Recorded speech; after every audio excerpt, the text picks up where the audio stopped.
drop and give me 25. I'm the gunny. It's time for the gunny. The quarter deck. Lights. Get online right now. You got 10, 9, 8, 7, 6, 5, 4, 3, 2, 1, 0.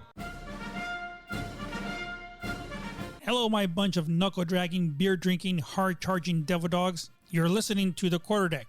I am your host, Miguel, the Gunny Signs. Get off the bus! I do solemnly swear. That I will support and defend the Constitution of the United States.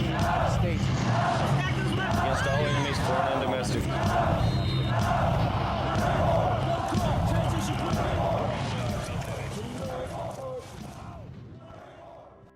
Good morning, good afternoon, and good evening. You're listening to The Quarter Deck with Miguel, the Gunny Signs. And I want to thank everybody again for joining me again this week on another wonderful episode, wherever you're listening from, whether it's Apple, Spotify, or you just simply Googled it and you just happen to come across our podcast. Hey, thank you guys for joining. Our numbers are growing. I appreciate everybody sharing, and I appreciate all the comments that continue to pop up on our Facebook page, The Quarter Deck with Gunny Signs. The comments there are always open. I'm welcome to listen to your comments, your suggestions, or anything that you may have to reach out to us so we can discuss it here on our podcast. September is almost over. Now, September by far is a wonderful month. It brings back a lot of memories, especially for me. Now, why is that? Why do you guys think that it is a special time for me? Those of you that have been following me for a while and have listened to my earlier podcast of when the journey first started for me when I came into the United States, you already know. You already know why September is that important to me. On 6 September of 1995 is when I left Kentucky. At a Louisville, Kentucky MEP station, I left to the airport and flew into Parris Island, South Carolina to get the opportunity to earn the title of United States Marine.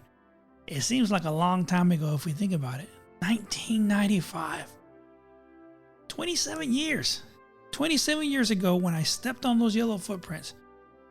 As any Marines know, the iconic yellow footprints begins the journey of the opportunity for you to be able to earn the title of United States Marine. Just like anybody else that's gone through the process, that's got on that bus, drove around for hours and hours in the middle of the night, half starved, because all they gave you was a hoagie there at the airport for you to eat, and you were just sleep deprived when you got there. Now, I don't know about you guys, but any Marine that I've talked to, or anybody that I speak to about their initial story about when they got down there to Parris Island or MCRD in San Diego, wherever the heck you went, for me, my stomachs were in knots. I said stomachs. My stomach was in a knot. It was in a knot because I really didn't know what to expect. In my mind, as soon as we went through the gates and I saw the words United States Marine Corps, Parris Island, South Carolina, and I saw the Eagle Globe and Anchor there hanging on the gate, the wall there at the gate, that's when it hit me.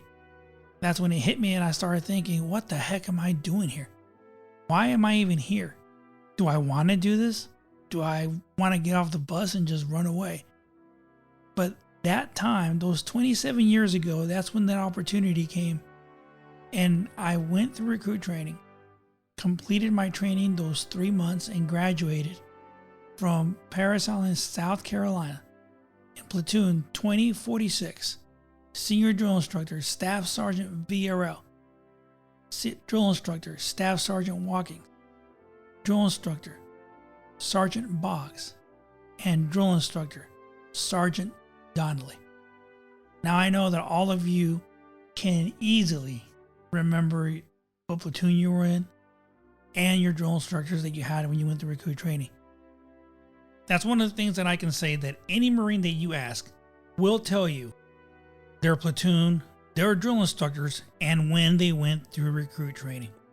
Just in case you're wondering, no, we're not done talking about the VA just yet. This week, we're going to talk about how important it is that you keep your information updated, your address, how do you change it, all those things to make sure the VA can actually get a hold of you. With our book, With the 1st Marine Division in Iraq of 2003, no greater friend, no worst enemy, we're continuing to move along with the planning phase now that those individuals are on the ground. And we're going to see how they propose to these plans and everything, and how they put all these plans together to have something in place so when the division hits the ground, they're off and running. The quarterdeck. For many people, when they get out of the military, the Marine Corps, or whatever service you're in, you're not quite sure sometimes where exactly you're going to call home.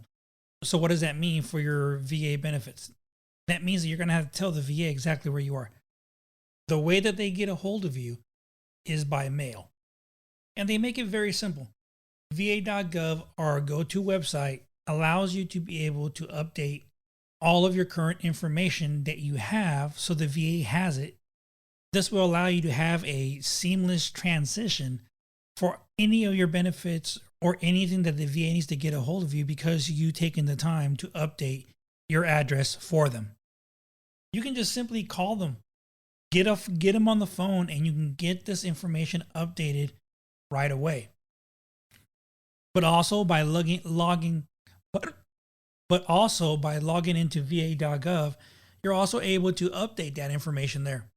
And this will make it so much easier for them to know where you are for anything that they need, so your services aren't going to be interrupted, whether it's your direct deposit for your disability compensation, your education benefits, or anything like that, to make sure that you have it done and it's ready to go. Almost the same way when we think about it is that whenever you fill out a change of address form at the post office, whenever you're deciding to move or where you're going to call home, it's the same concept with the VA, because like we all know, and like we mentioned before, is that the VA will get a hold of you through the mail. That is their primary source of conversation with you. And if they have no idea how to get a hold of you, then that's going to put a delay, and your process is going to take forever, because now they have to try to locate you and find out exactly where you are. So again, it's very, very important. So make sure that you constantly double check to make sure that you have the most current information, whether it's your phone number, your address, all those separate things for you, to make it that much easier to make sure that everything is going to be put in place, that the VA is going to make sure that they know where you are, so this way you can be taken care of. The Quarterdeck is brought to you by Miguel Science Photography. From the beginning of your family to the first birthday and beyond, whether it's a retirement or a Marine Corps ball, Miguel Science Photography is there to make memories that will last a lifetime. Miguel Science Photography is a certified veteran-owned business. Contact them at miguelsciencephotography.com. What we're going to do right here is go back, way back into time. With the advanced party on the ground, this allowed the intelligence to be put into place so that the planning could come into play with everything that the division wanted to go ahead and put in place. Just like any kind of other operation or anything that happens in any kind of military environment. In any kind of combat environment, there has to be multiple different angles or multiple tactics that are going to be taken into place. With all the intelligence that was being gathered and putting together, there was also planning for an option to go through Baghdad, to be able to move into Baghdad in the initial assault. This is where we're going to pick it up this week, talking about the operational planning with the option of going into Baghdad. In early December, the Division Planning Cell conducted a preliminary planning effort for an attack on eastern Baghdad. The division had already planned through its attack to Al-Qut, and now the prospect of a follow-on mission to support the U.S. Army in Baghdad was raised. CFLCC proposed participation of the division in the fight for Baghdad as one of the potential follow-on missions on the attack on Al-Qut. Several iterations of this plan were discussed, including cross-attachment of Marine Corps infantry units to the Army's V Corps. Surprisingly, a U.S. Army Mechanized Infantry Division has fewer infantry dismounts than any single regiment of the 1st Marine Division. The cross-attachment proposals were not given serious consideration by the Marine leadership, but the implications for stabilization operations will be felt later, as the Army needed to relieve foot patrolling Marine rifle squads with Bradley fighting vehicles and M1A2 tanks. Eventually, the Baghdad planning stabilized with the Tigris River as a proposed boundary between the MEF and the V Corps, and the division prepared a plan for combat operations in eastern Baghdad. From the east, Baghdad has a series of natural and man-made obstacles that serve as a natural defensive line. The terrain outside of Baghdad urban area is very difficult to traverse due to the high density of agricultural fields, bisecting canals, and rivers. This limited mobility terrain surrounding the city and makes maneuver to attack positions near the city very difficult. As the terrain transitions to a complex urban area, once through this limiting terrain, an attacking force must cross the Dilaya River, which runs north to south along the eastern edge of the city. This high bank river would be difficult to cross, especially if defended with massed indirect fires. Across the Dilaya, an attacker reaches the outskirts of the Baghdad urban area. To the north, on the outer ring of the eastern Baghdad urban area, are the remains of an ancient flood diversion canal that serves as a moat of sorts. The ancient canal and its crossings were a second natural obstacle and were expected to be incorporated into any city defense. Once inside the moat, the dense urban area served to severely limit maneuver corridors to the center of the city. The final obstacle belt was another drainage project known as the Army Canal, bisected East Baghdad from northwest to southwest and formed a natural final defensive line. The G2 identified the Rashad military complex, positioned just across the Diyala River near a confluence with the Tigris River, as key terrain. The military industrial area on the southeastern side of Baghdad would allow an attacking force to get into the heart of the city by moving along the natural barriers instead of across them. The Rashid area contained a large military base with an airfield and served WMD sensitive sites. It was expected naturally that this area would be strong-pointed by the enemy in an urban defense, as the value of the hinge could not go unnoticed by the Iraqi commanders. Other key terrains identified including the downtown riverfront area and allowed direct fire into the presidential palace area in western Baghdad, and the large Shia ghetto known as Saddam City. There were also over 20 WMD-related sensitive sites in East Baghdad alone and would likely require securing. CFLCC established a well-reasoned numeric zoning system in the Baghdad battlespace, primarily to control fires. The Division G2 adopted the same convention to make preliminary recommendations to attack routes into Baghdad. The recommended routes allowed quick access to key terrain without fighting through urban neighborhoods. These attack routes would also naturally position forces at key intersections and neighborhoods that would allow control of the city in a stabilization phase. The division's contingency Baghdad plan called for a fixing force to attack up Highway 6 Avenue of approach into the Rashid area, while an enveloping force entered the city from the north and the east. To the northeast, Saddam City was occupied by presumably sympathetic Shia Muslims, but its urban canyons would be proved too dense for any attacking force. Instead, the division chose two lesser developed areas on either side of Saddam City and provided relatively speedy access to the division's objectives downtown. Using speed and natural marine aggressiveness, the division would stab into the heart of Baghdad and disrupt the cohesion of the desperate defending elements. For fires planning, the key Baghdad issue was the CFLCC commander's need to maintain unity of the command in the shrinking battle space. There were tremendous collateral damage, airspace control, and fratricide risks of desperate attacking units closed on Baghdad from multiple directions. How to provide unity of command from these units was a significant challenge. The MAGTF concept seemed a natural fit, and the division and the MEF argued for retention of the MEF's combat power as a cohesive unit. Instead of parceling out Marines forces to Army command and control. 1MEF could work within the confines of CFLCC's fire control measures, with its forces intact, supporting V Corps, which would retain unity of control of both air and ground fires within the Baghdad Restricted Operations Zone, or the ROZ.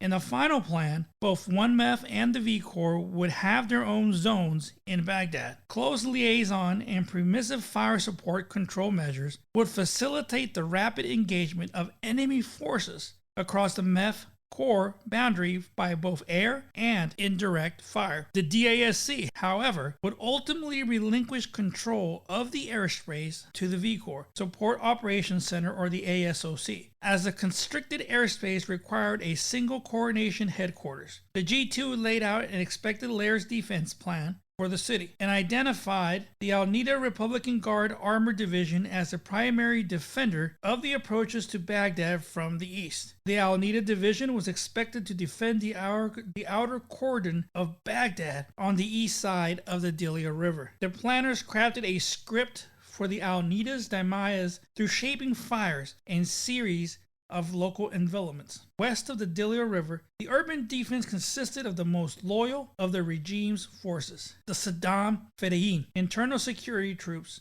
and the Special Republican Guard, or the SRG. The planners began to study these forces in more detail. The G2 pointed out the ill-suited nature of many forces made up the defense and predicted there would be isolated strong points located throughout the city with little coordinated action among them. If they chose to fight, these, at most, company-sized units would have to be isolated and reduced by the division in the potentially difficult urban battle. As quickly as the division's plan for Baghdad was completed, the battle space shifted once again, leaving the division without a specified mission in Baghdad. By the U.S. Army's new plan, the Marines would play no part in the Baghdad fight. The planning effort undertaken in these early days, however, proved invaluable when the division later arrived at the gates of the eastern Baghdad, prepared to pursue and destroy a crumbling enemy defense. By then, the division had far outrun supporting intelligence. The time the division spent planning this operation in December, however, gave them the situational awareness required for the rapid continuance of the attack. This was a clear case where deliberation and planning resulted in speed on the battlefield, precisely as Lieutenant General Conway had anticipated. As we can see, the planning is in effect. Things are going to change no matter what. There's going to be units that say no, that we can do this, and if we are going to be joined up with other units, just like they were talking about, that they were going to be working with the V Corps, an army unit, army organization. Their commanders, their command is going to have a different concept or a different way that they want to move about the battle space. Whether it's right, whether it's wrong, it doesn't matter. In the big picture, we all work together no matter what. But it depends on whatever plan eventually is going to be put into place. That's going to determine what the division is actually going to do to make sure that they're able to get in there, beat the enemy, take Baghdad, and be able to move forward with any other operational plans that may need to be put into place. And the 1st Marine Division is on its way. It's on its way as getting there because they have so many plans put together that's going to just simply help the division to annihilate the Iraqi army, the Fedayeen, the regime, whatever the heck you want to call it. So next week, we're going to continue on and start talking about the operational planning, the refinement of the base plan. Of course, just like anything else, you have to refine the plan that you have put in place. And the division is doing just that. So next week, we're going to talk about how they refine all these things, and we'll continue on with the reading of our book, No Better Friend, No Worst Enemy, with the 1st Marine Division in Iraq of 2003.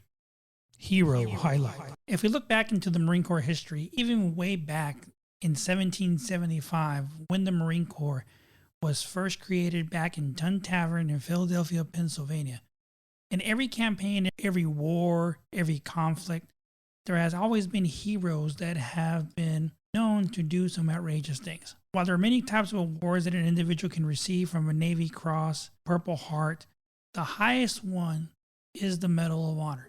And we want to go ahead here on the quarterdeck and start recognizing a lot of these individuals, Marines, that have earned this award. And we're going to start way back today with a Marine back in World War II.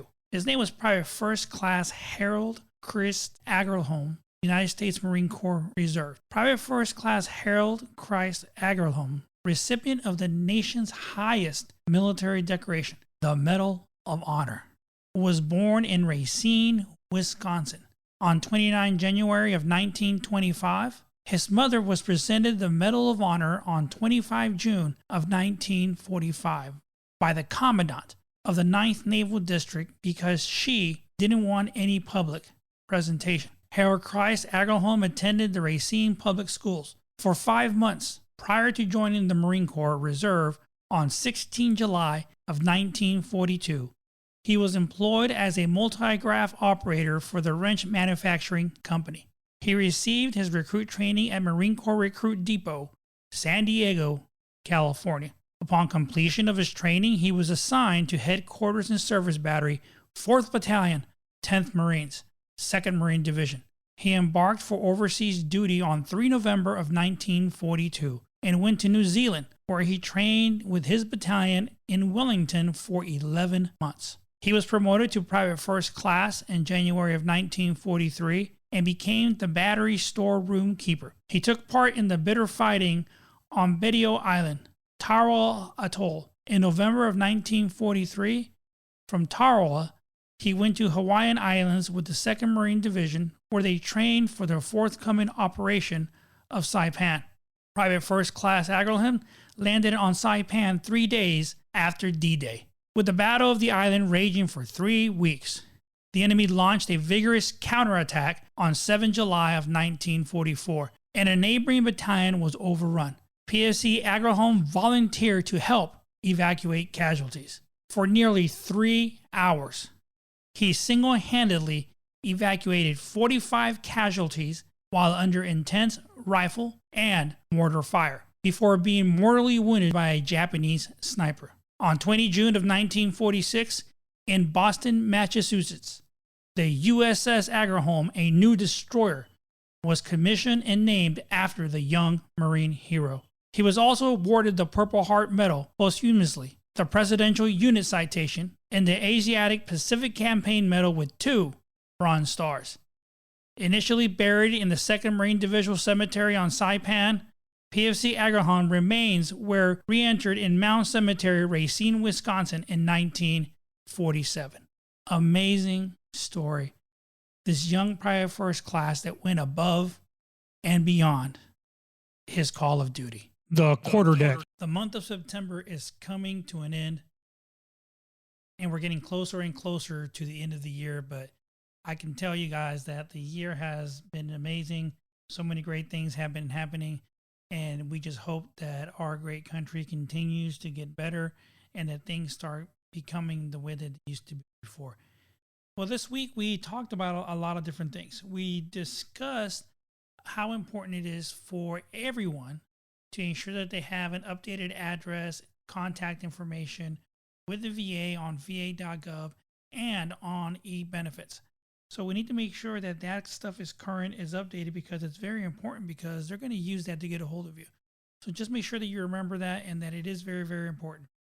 With our book, with the 1st Marine Division in Iraq of 2003, No Greater Friend, No Worst Enemy, it's getting closer and closer to the division having a plan in place to make sure that once boots are completely on the ground and the 1st Marine Division is there, it's going to be an easy annihilation of the regime of Saddam Hussein, because the planning is in place and all of the intelligence has been gathered.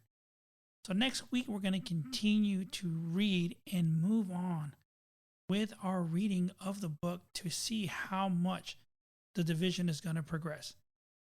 We also went over our Medal of Honor recipient citation, which is something that I think is very, very important, that we look back and we think about everything that these Marines did to earn that award. And it's not just that, a lot of people are award hunters, or that's all they care about. But a lot of these individuals went well above and beyond, and it's very, very important that we recognize them and that we remember what they did. not just the recent ones from recent campaigns like Afghanistan and Iraq, but let's look back all the way back to World War II. We talked about the young PFC this week, Private First Class Harold Christ Agerholm. He was a reservist that went above and beyond his call of duty. So again, this is Miguel the Gunny Science, and I thank you for joining me wherever you're listening to me from, whether it's Apple, Google, Spotify, wherever. Hope you have a great week. Have a great weekend. This is the Gunny sounding Liberty Call. Get off the bus! I do solemnly swear. That I will support and defend the Constitution of the United States.